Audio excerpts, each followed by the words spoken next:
The photograph trembled in his small hands as 8-year-old Elijah Marshall stood before the judge. 7. Foster Holmes in 8 years had taught him to stay quiet, to bury his memories deep, but he couldn't forget the heartbeat, the lullaby, or the face in the picture he guarded with his life. Judge Rebecca Williams was known for handling family court's most brutal cases without flinching. What no one knew was how a falsified death certificate and an empty nursery had turned a grieving mother into the law's most relentless guardian. For 15 years, she buried her pain beneath her robes until today, until this silent boy with eyes that mirrored her own, until 4 words shattered her world. You're my mom now. A single mother's cry for justice is about to expose decades of elite corruption, tear open a nationwide conspiracy of stolen babies, and bring down a criminal empire that turned infant trafficking into a brutal art, because behind every forged death certificate is a mother who never stops searching, and behind every stolen child is a truth waiting to be found. Just before we get back to it, I'd love to know where you're watching from today. And if you're enjoying these stories, make sure you're subscribed, because tomorrow's special episode is one you definitely don't want to miss. The morning sun filtered through the tall windows of Courtroom 307, casting long shadows across the polished wooden floors. Judge Rebecca Williams sat behind her imposing bench, her sharp blue eyes scanning the document before her. At 42, she had earned a reputation as one of the most respected judges in family court, known for her dedication to protecting children from broken homes. Her colleagues often remarked that she approached each case with an almost surgical precision, never letting emotions cloud her judgment. Today's case seemed routine at first glance, another foster placement gone wrong, but something about this one made Rebecca's chest tighten as she reviewed the file. The child's name was Elijah Marshall, 8 years old. His current foster parents, James and Patricia Turner, were filing to relinquish custody after just 4 months. Rebecca's fingers traced the edges of the manila folder, noting how thick it was for someone so young. The courtroom was quieter than usual this morning.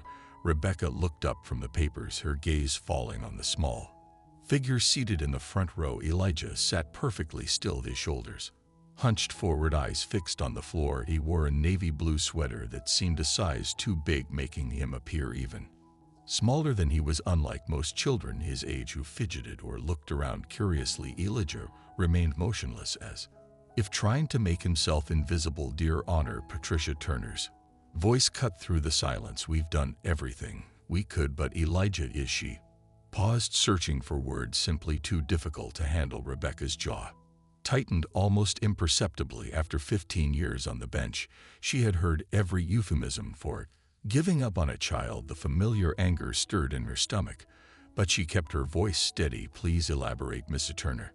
Patricia smoothed her designer skirt, her manicured nails catching the light. The diamond tennis bracelet on her wrist sparkled as she gestured. He refuses to speak most days. He won't participate in family activities. When we try to include him, he just stares at us with those vacant eyes. James Turner nodded in agreement, his expensive suit rustling as he shifted in his chair. We have other foster children who are thriving in our home, but Elijah, he shook his head, adjusting his gold cufflinks. He's had several outbursts that deeply concerned us. What kind of outbursts? Rebecca pressed, noting how Elijah's shoulders tensed at the word. She watched as his small hands clutched something tighter, a piece of paper or photograph. She couldn't quite tell. He screams in his sleep, Patricia replied, her tone clinical and detached. Last week, we found him hiding in his closet at 3 o'clock in the morning, crying and clutching some old photograph. When we tried to help, he became hysterical. He kicked and screamed. When James tried to pick him up, Rebecca's gaze returned to Elijah. His small hands were indeed gripping something, a worn, creased photograph that he held like a lifeline. She leaned forward slightly, softening her voice. Elijah, would you like to tell me how you're feeling about all this? The boy remained silent, his fingers tightening around the photo. The social worker beside him, Sarah Martinez, touched his shoulder gently. Her kind face showed the strain of too many cases and too little time. Elijah hasn't spoken in several weeks, Your Honor, the trauma specialist believes it's a response to his experiences in previous placements. Rebecca flipped through the file again, her stomach churning, as she counted them: 7 homes in 8 years each. Transfer noted: behavioral issues or failure to attach as the reason for placement termination. No mention of his biological parents beyond a brief note: circumstances of entry into foster care. Unclear, records incomplete. The morning delight shifted, casting Elijah's face in shadow. Rebecca found herself studying his features more intently than she normally would. Something about this case needled at her carefully maintained professional distance. Maybe it was the hollow look in his eyes, or the way the Turners discussed him, as if he were a defective appliance they wanted to return. She had presided over hundreds of similar cases, yet this one felt different, personal somehow. Mr. Turner, Rebecca addressed the foster mother, unable to keep a slight edge from her voice. In your petition you mention Elijah's refusal to bond with your family. Have you considered that his withdrawal might be a cry for help rather than defiance? Patricia's perfectly painted lips tightened. A flash of annoyance crossed her face before she schooled her features into a practiced expression of concern. With all due respect, Your Honor, we're experienced foster parents. We know the difference between a child who needs help and one who simply won't accept it. James Turner cleared his throat, straightening his tie. We've provided Elijah with everything: private school, therapy, his own room with all new furniture. We even hired a tutor to help him catch up in school, but he shows no appreciation, no desire to be part of our family. Rebecca suppressed a surge of anger at their materialistic approach to parenting. She was about to respond when something made her pause. Elijah had lifted his head, his dark eyes meeting hers for the first time. The intensity of his gaze struck her like a physical force. There was something hauntingly familiar about those eyes, something that made her heart race. Unexpectedly, a strange sensation washed over her, a mix of déjà vu and unease. She had seen countless children in her courtroom. Why did this boy's face seem to trigger something deep in her memory? Rebecca pushed the thought aside, reminding herself to maintain professional distance. The Turners' lawyer, William Bradford, stepped forward. His well-tailored suit and confident demeanor spoke of countless victories in family court. Your Honor, my clients have provided extensive documentation of Elijah's behavioral issues: the night terrors, the selective mutism, the emotional outbursts. All of these make him an unsuitable match for their household. Old Rebecca's fingers drummed lightly on her desk. Mr. Bradford, your clients agreed to provide a stable home for a child who has experienced significant trauma. The behaviors you're describing are typical responses to such experiences. Nevertheless, Bradford continued smoothly, the Turners have other foster children to consider. Elijah's presence is disrupting the harmony of their household. Surely you can understand their position. Rebecca could feel a headache building behind her eyes. She glanced at Sarah Martinez. Martinez, what alternative placements are available for Elijah? The social worker shifted uncomfortably in her seat. Given his history, Your Honor, immediate placement might be difficult. He would likely need to return to the group home temporarily while we search for a new foster family. Rebecca watched Elijah's hands begin to tremble at the mention of the group home. The photograph he clutched crinkled slightly, and she caught a glimpse of its edge, faded, well-worn, as if it had been handled countless times. A detail tugged at her mind, something about the quality of the paper, the particular shade of fading, but she couldn't quite grasp it. I see. Rebecca tried to focus on the legal aspects of the case, but her eyes kept returning to Elijah. There was something about his presence that tugged at her consciousness, like a word stuck on the tip of her tongue. She found herself studying in his features, the curve of his cheek, the set of his jaw, with an intensity that surprised her. The morning wore on as Bradford presented additional documentation, school reports showing Elijah's declining grades, notes from the Turners' family therapist describing his resistance to attachment, a letter from their pediatrician expressing concern about his emotional state. Through it all, Elijah sat motionless, the photograph his only anchor to the world around him.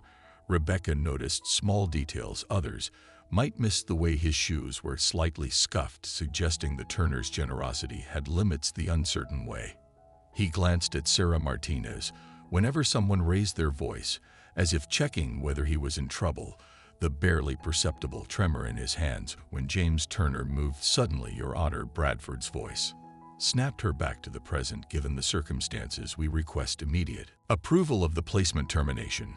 Rebecca straightened in her chair, forcing herself to focus on the legal matter at hand. Before I make any decisions, I would like to speak with Elijah privately in my chambers, Your Honor. Patricia Turner interjected. He won't speak, we've told you. Nevertheless, Rebecca cut her off firmly. I would like to try, she began, gathering her papers, preparing to call a recess. That's when it happened. Elijah stood up suddenly, his movement so unexpected that Sarah Martinez grabbed his arm. Reflexively, the photograph fluttered to the floor, but Elijah didn't seem to notice he was staring directly at Rebecca, his eyes wide and filled with an emotion she couldn't quite read. When he spoke, his voice was small but clear, carrying easily in the hushed courtroom. You're my mom. The words hung in the air like suspended crystal, shocking in their clarity and conviction.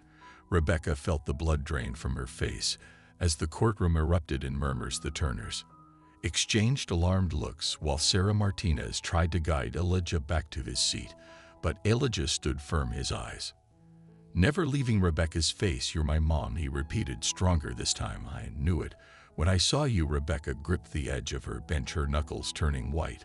The room seemed to spin slightly as long-buried memories threatened to surface, memories of a hospital room, of devastating news, of a loss that had shaped the last 8 years of her life. The photograph lay face down on the courtroom floor, its secret still hidden. Patricia Turner's voice cut through the chaos. Your Honor, clearly this demonstrates his instability. He's delusional. Court is in recess, Rebecca managed to say, her voice barely steady. She rose quickly, gathering her robes around her like armor. We'll reconvene in 1 hour. As she retreated to her chambers, Rebecca could feel Elijah's gaze following her. His words echoed in her head, stirring up emotions she had worked so hard to bury.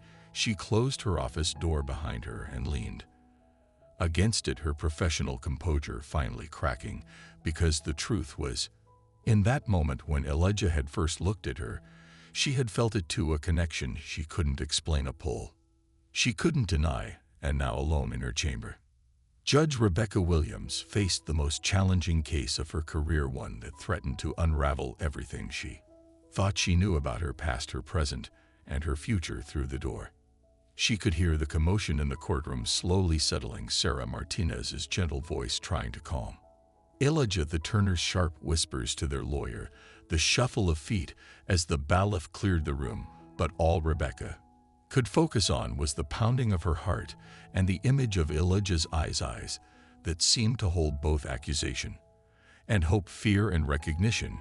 She walked to her desk on unsteady legs, sinking into her chair. Her hand automatically reached for the bottom drawer, where she kept a small box of personal items. Inside was a hospital bracelet, a tiny knit cap, and a death certificate, all that remained of the son she had lost 8 years ago, the son she had never even held. The coincidence was impossible, the timing matched, but there had been a death certificate. She had grieved, had rebuilt her life around that loss.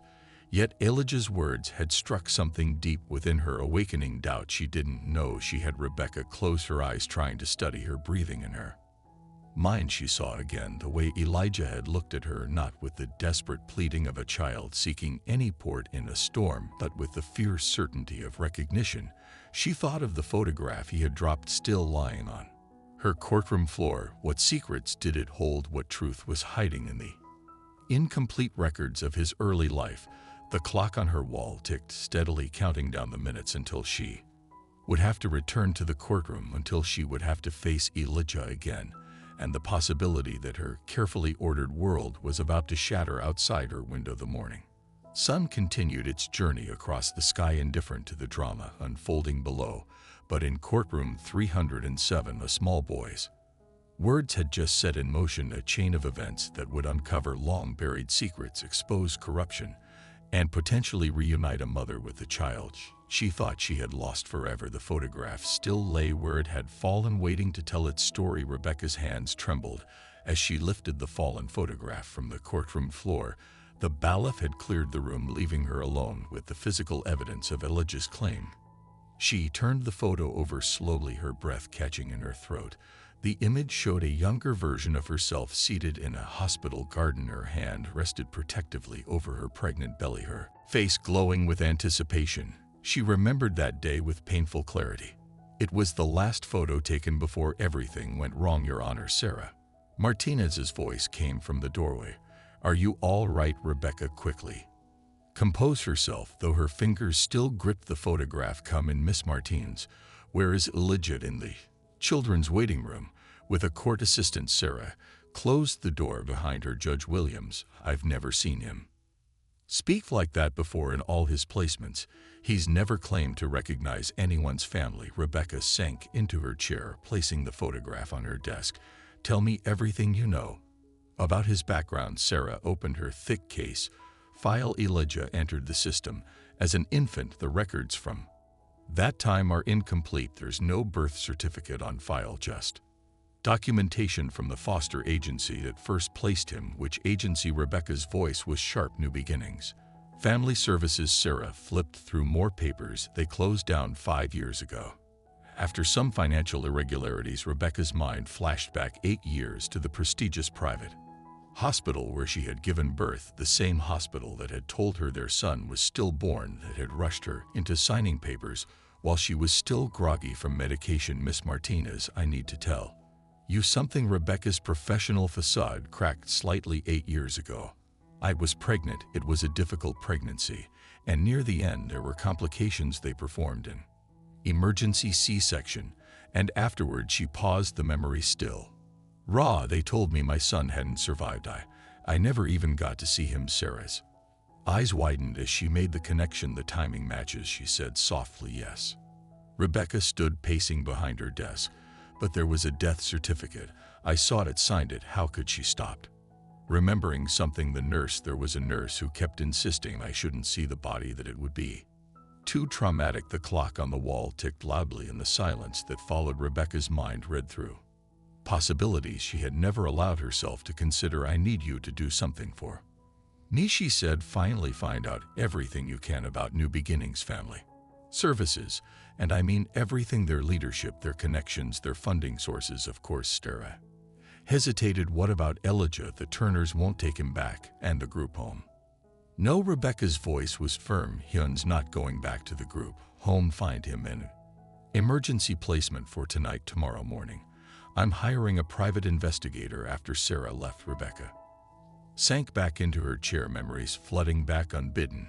She saw herself 8 years younger, walking into Riverside Memorial Hospital with her husband James, both of them so full of hope. James had died 2 years later in a car accident, never knowing the possibility that their son might be alive. The pregnancy had been difficult from the start. Severe morning sickness had left her hospitalized twice, but she had persevered, decorating the nursery, choosing the name Benjamin after her grandfather. Then at 36 weeks, the complications began. Rebecca closed her eyes, remembering the rush of medical staff, the urgent voices, the sharp fear. She had woken hours later to a nurse with sympathetic eyes, telling her the baby hadn't survived. Everything after that was a blur of grief and medication. The sound of her office phone ringing startled her back to the present. It was her clerk reminding her of afternoon appointments. Cancel everything. Rebecca ordered family emergency. She spent the next hour making calls, starting with Marcus Chen, the best private investigator she knew. I need hospital records from Riverside Memorial 8 years ago. Focus on the maternity ward, especially cases labeled as stillbirths. And I need everything you can find on New Beginnings Family Services. Next, she called her old friend Laura Thompson, now Chief of Pediatrics at City General. Laura, I need a favor, a DNA test rush. Basis completely confidential. Becca. Laura's voice was concerned. What's going on? I can't explain yet, but I think Rebecca's voice I think my son might be alive. The afternoon passed in a blur of activity. Rebecca arranged for Sarah Martinez to bring Elijah to a private meeting room away from the formal atmosphere of the courtroom. When he entered, his eyes found her immediately, that same look of recognition making her heart race. Hello, Elijah. She kept her voice gentle. Would you like to sit down? He moved carefully to a chair, still clutching what she now realized was another photograph. "May I see what you're holding?" Slowly Elijah extended his hand. This photo was older, more worn. It showed Rebecca leaving the hospital. Her face, drawn with grief on the back, was written, "You're real, Mom. Don't forget." "Where did you get this?" Rebecca asked softly. "Miss Jenny gave it to me." His voice was barely a whisper. "At my third foster home.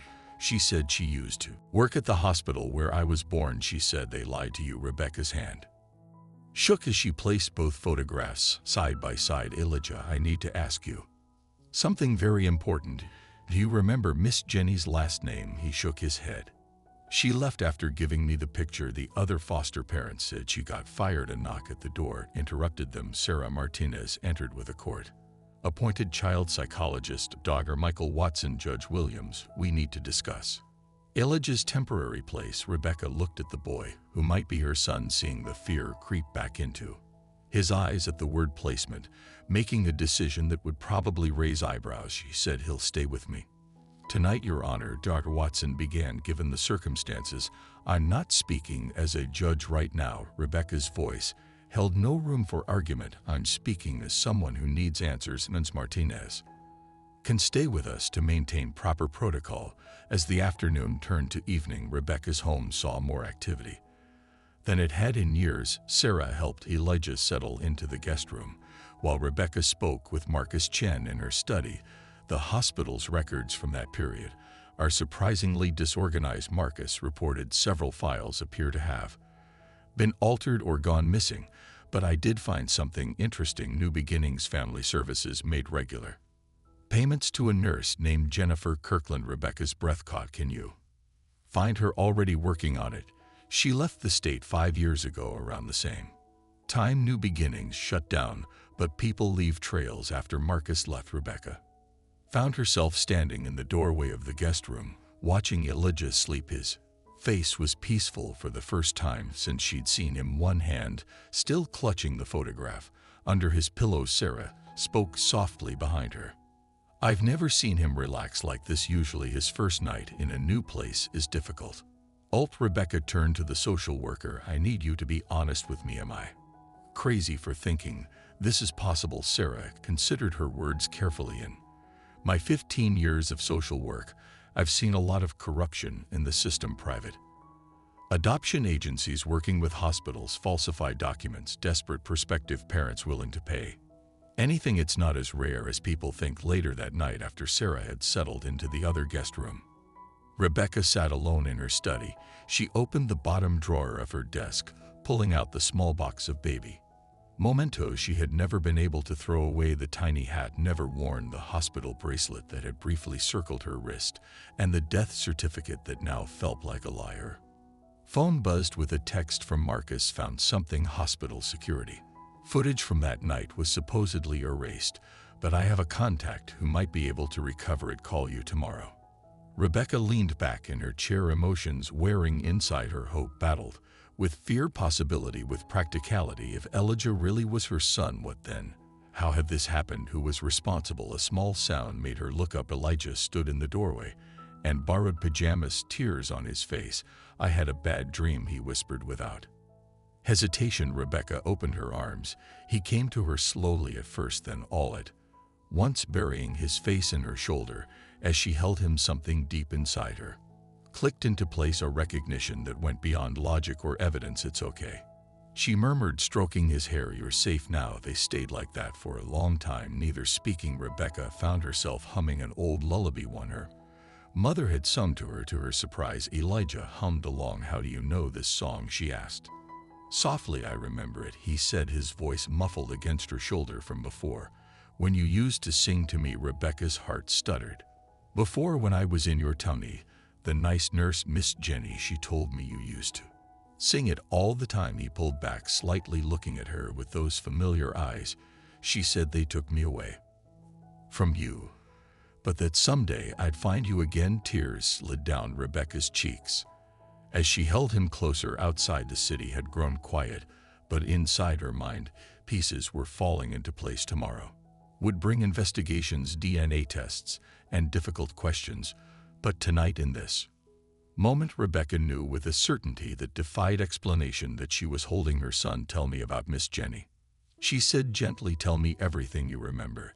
As Elijah began to speak, his voice growing stronger with each word, Rebecca reached for a notepad. Every detail could be important in unraveling what had happened 8 years ago, but more than that, she wanted to know everything about the years she had lost with her son. The night deepened around them as mother and son began the long process of finding their way back to each other.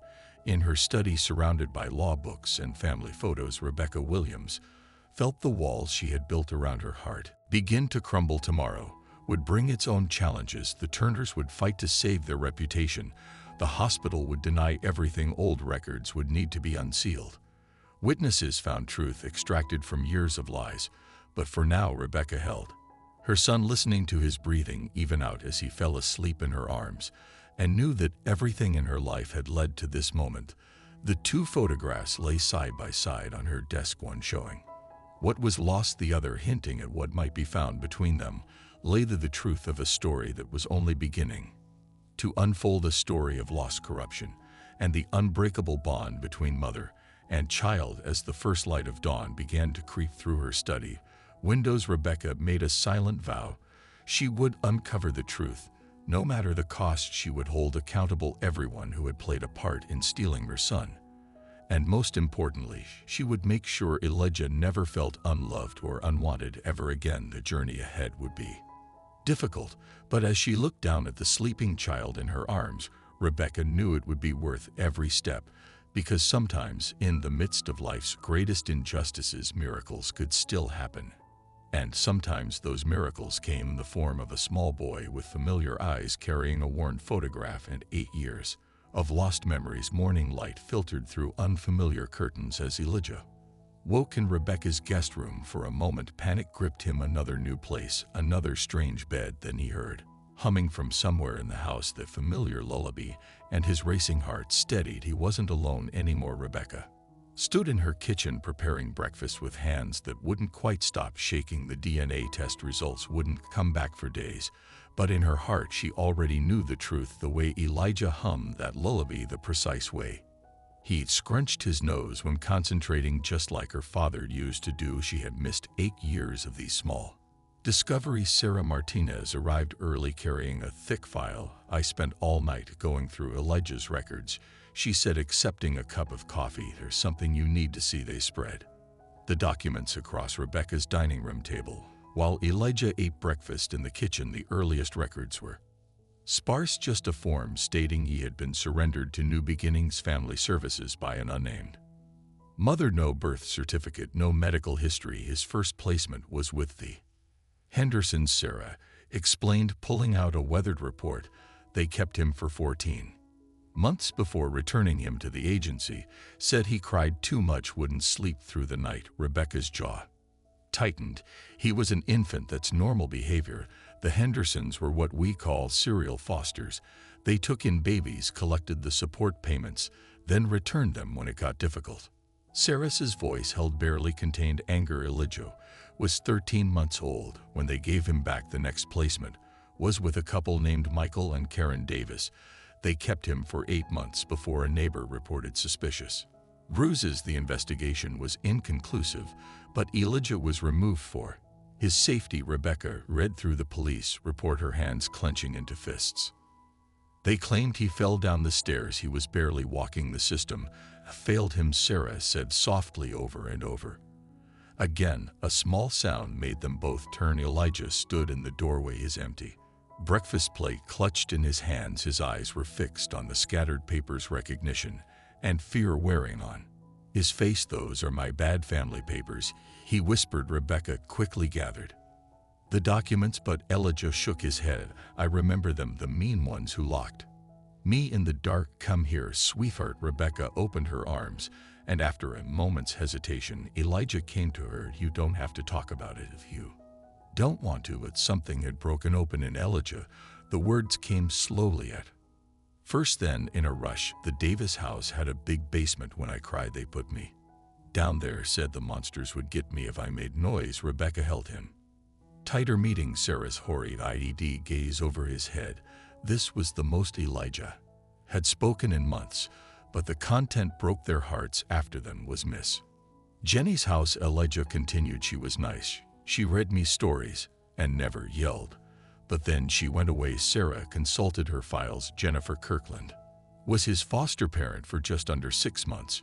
She was terminated from the program abruptly, no reason given. Because she told me about you, Elijah said to Rebecca. She showed me your picture and said they took me away from you the next day. Different people came and took me to a new house. Rebecca stroked his hair, fighting back tears. Can you tell us about the other houses? Elijah's body tensed, but he kept talking. The Wilsons had lots of kids. They made us fight for food. If you didn't eat fast enough, you didn't eat. The Wilsons' Phil showed they had fostered 17 children over 3 years before losing their license due to unsafe living conditions.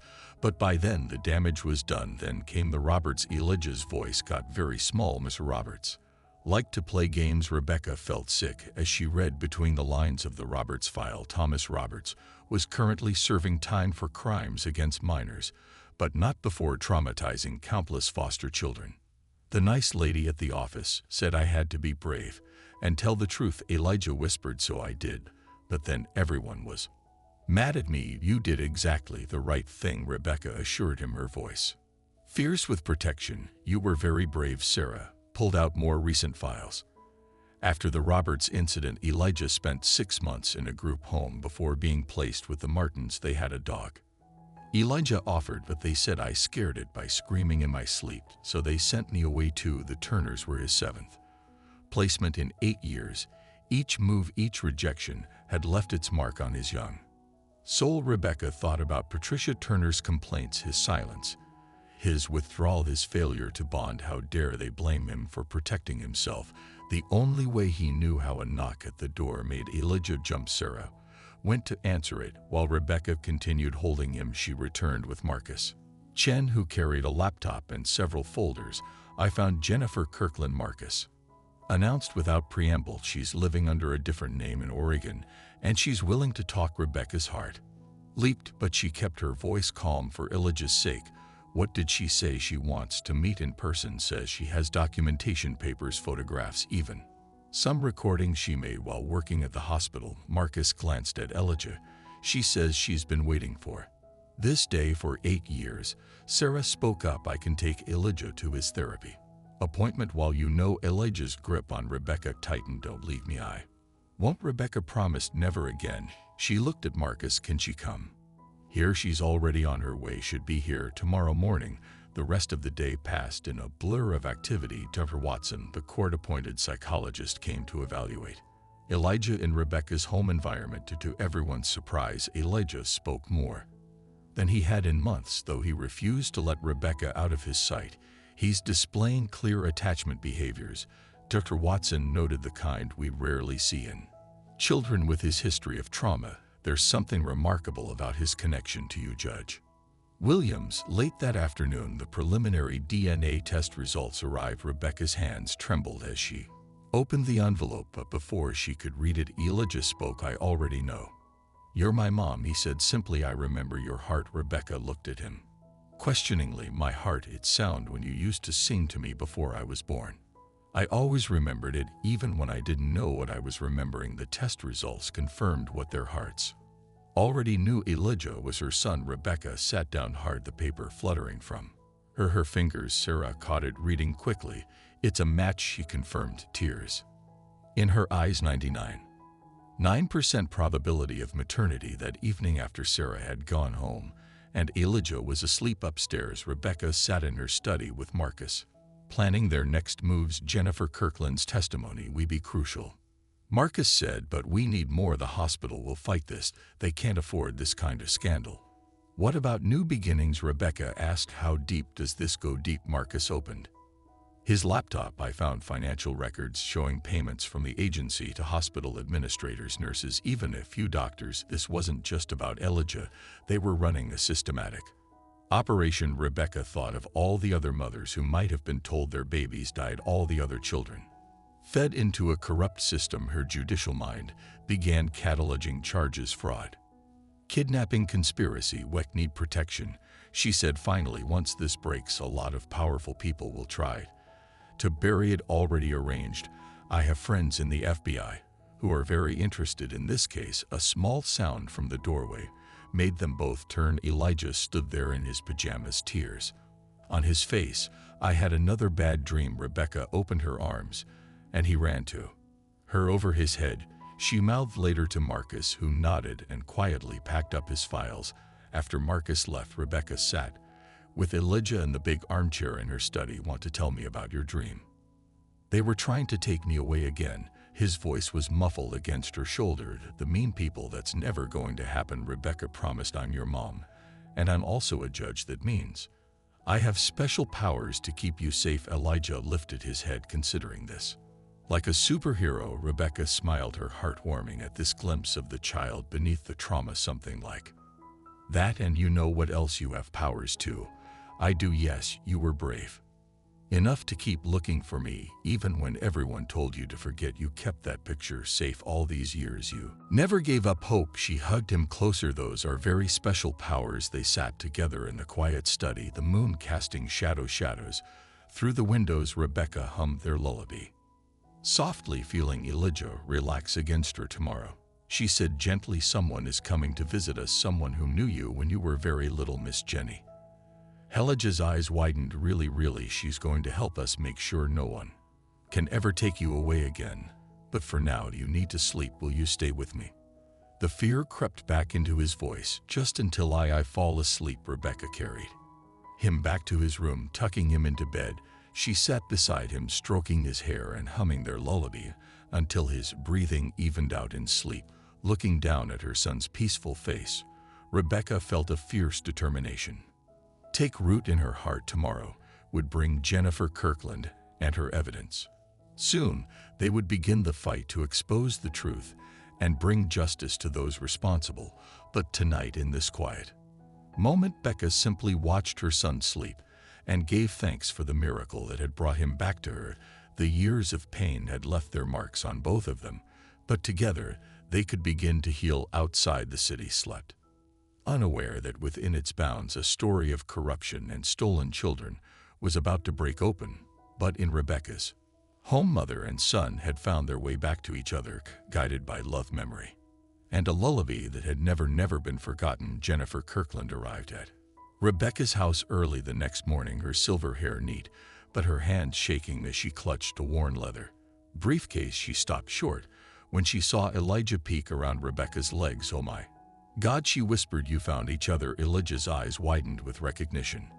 Miss Jenny. His voice was small but clear. Jenny knelt down, tears spilling onto her cheeks. Look how big you've gotten, sweet boy. I knew you'd find your mama someday. Rebecca ushered them into the living room, where Marcus Chen and Sarah Martinez were waiting. Jenny sat on the couch, Elijah choosing to stay close to Rebecca, but watching his former foster mother intently. I've been waiting for this day for 8 years. Jenny began opening her briefcase, gathering evidence, making copies, keeping everything safe. I knew eventually someone would start asking questions. She pulled out a thick folder. It started small. I was a labor and delivery nurse at Riverside Memorial. We'd occasionally get requests to tell mothers their babies hadn't survived, even though they had. The parents were usually young, poor, or in difficult situations. The hospital said we were helping place unwanted babies with loving families. Rebecca's hand found Elijah's shoulder, steadying them both. But I wanted my baby. I had a nursery ready. Jenny nodded. Sadly, that's when I realized something darker was happening. They weren't just handling unwanted babies. They were stealing wanted ones, the right kind of babies, ones they could place with wealthy families willing to pay anything for a private adoption. Marcus leaned forward. How many cases are we talking about? At least 30 that I documented between 2015 and 2018. Jenny pulled out a USB drive. I kept records of everything, dates, names, payments. I even managed to secretly record some conversations with the administrators involved. Sarah took rapid notes while Marcus connected the drive to his laptop. Rebecca listened with growing horror as Jenny detailed the operation. Thomas Wells was the mastermind. Jenny explained he worked with New Beginnings to identify potential clients, wealthy couples willing to pay 6 figures for a baby. Then they'd watch for matching opportunities, mothers with the right racial background, health history, and social situation. How did they choose Rebecca's voice was tight. They looked for mothers who were professional, educated, healthy, but also vulnerable and in some way single women whose partners had died or left women without strong family support systems, women they could isolate and manipulate like me. Rebecca thought, remembering how alone she'd been after James's death early in her pregnancy. Jenny continued, when a suitable baby was born, they'd create a crisis, claimed the baby was in distress, rush the mother into emergency surgery. While she was under anesthesia, they'd take the baby later. They'd say it was stillborn, but there are protocols. Sarah interjected, death certificates require. They had people throughout the system, Jenny cut in, medical examiners who would sign off without seeing bodies, administrators who would backdate paperwork. New Beginnings handled the other end, creating new birth certificates, placing the babies with paying clients, making sure all the documentation looked legitimate. Marcus whistled softly, reviewing files on his laptop. The money trail is incredible, payments ranging from $200,000 to $500,000 per baby. Elijah, who had been listening quietly, suddenly spoke. Is that why they took me? Because someone paid money. Rebecca pulled him into her lap, her heart breaking at the confusion in his voice. Jenny leaned forward, addressing him directly. No, sweet boy. They took you because bad people wanted to make money, but you were always loved. Your mama wanted you so much. Then why did I keep getting sent away? His question hit them all like a physical blow. Jenny's face darkened. Because the people who bought babies weren't always good parents. When things got difficult, they'd give up. New Innings would place the children with foster families, collecting monthly payments for each placement, a secondary revenue stream. Marcus noted grimly, they profited twice from each child. Rebecca thought of the Turners with their designer clothes and diamond bracelets were my son's first parents. Part of this scheme. Jenny nodded. The Richardsons, they paid $350,000 for him. But when he developed kick, they decided they'd made a mistake. AK returned him like defective merchandise. Rebecca's arms tightened around Elijah. That's when he entered the foster system. Yes, I was working part-time as a foster parent, trying to protect as many children as I could. When Elijah came into my care, Jenny's voice broke. I recognized him immediately. I'd been there the day he was born, seen them take him away. I knew I had to tell them the truth, give him that photograph of you. And they found out, Rebecca guessed. Someone must have overheard me telling him about his real mother. The next day, they terminated my foster care license and blacklisted me from working in any hospital in the state. Marcus looked up from his laptop. They tried to discredit you. I'm finding complaints filed against you, allegations of mental instability. Jenny smiled grimly. They couldn't risk me talking, but they didn't. No, I'd been gathering evidence for years. Every baby they stole, every false death certificate, every illegal payment. I documented all of it. Sarah, who had been reviewing the files, gasped softly. There are other judges on this list, people who helped push through adoptions without proper scrutiny. The corruption goes deep, Jenny confirmed. That's why I had to wait for the right moment, the right person to bring this to. Rebecca stood, moving to her desk where she kept her legal pad. Years of judicial experience kicked in as she began cataloging charges: kidnapping, fraud, conspiracy, human trafficking, falsifying medical records, perjury. Don't forget RICO. Marcus added this was an organized criminal enterprise operating across state lines. Elijah watched them all with wide eyes. Are the bad people going to jail? Yes, sweetheart, Rebecca assured him. They're going to jail for a very long time. Jenny reached into her briefcase one last time. There's something else you should see. She pulled out an